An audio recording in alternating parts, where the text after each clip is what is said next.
Hello दोस्तों, नमस्ते, प्रणाम। मैं आप लोग को एक बहुत सुंदर सी सोहर गीत लेके आई हूँ, सुना रही हूँ। कैसा लगेगा कमेंट करके बताना और लाइक सब्सक्राइब भी करिएगा। तो चलिए आप लोग को सुनाती हूँ, कैसा लगेगा कमेंट में बताना। मछिया ही बैठाली सासु त बहुवरी या राजा कर बहुवरी या राजा कर हो। सासु कवन घरवा हमारा के देबू तवन घरवाली पीले हो। सासु कवन घरवा हमारा के देबू तवन घरवाली पीले हो। सासु त बोलही के रहली ननद तबले बोली दिहली हो। अम्मा भौजी के बेटी या जनमी हाथ घरवा देदा भूसौल हो। अम्मा भौजी के बेटी या जनमी हाथ घर देदा भूसौल हो। घरी राती बितली पहरी राती ललना जनम लिहला होरीला जनम लिहला हो।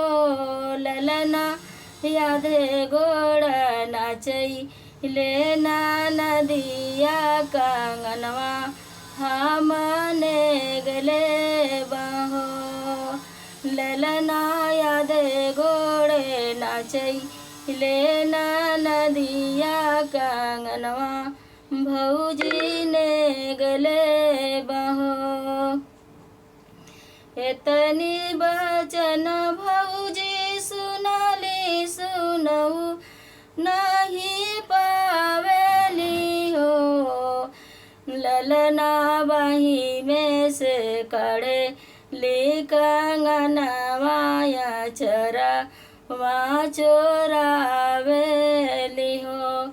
ललना बाही में से कड़े ली कंगनवाया चरा वहाँ चोरावेली हो। भीतरी हऊ कि बाहर तू ननदो गोसाईनी मोरी ठाकुराईनी हो।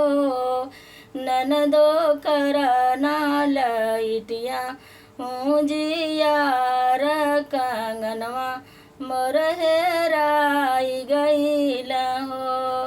ननदो करना लइटिया जियार कंगनवा मोर हेराई गईला हो।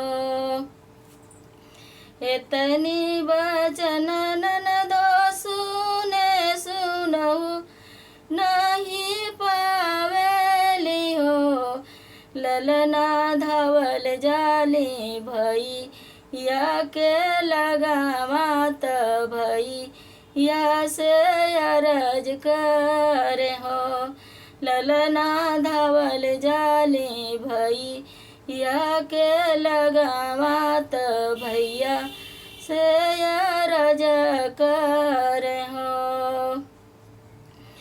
भैया तुहरी धनियवा छवि छनी कंगनवा देवे कहली कंगनवा चोराई लिहली हो।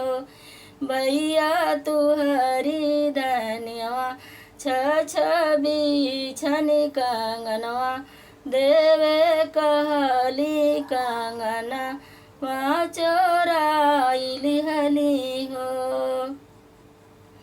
घोड़वा चढ़ल अइल राजवा तड़ तड़पी बोले अड़पी तड़पी बोले हो। धन हमारी बहिनिया ससुर इतनी कंगनवा कहे ना दे तू हो।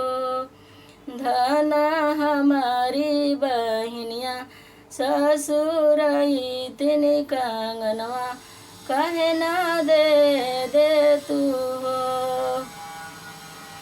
किया तुहरे ये राजा मम्मी दिहली, किया तुहरे पापा दिहला हो। राजा किया तुहरे दामे कई गढ़ावल कंगनवा, देवे कहेला हो। राजा किया तुहरे दामे कई गढ़ावल कंगनवा,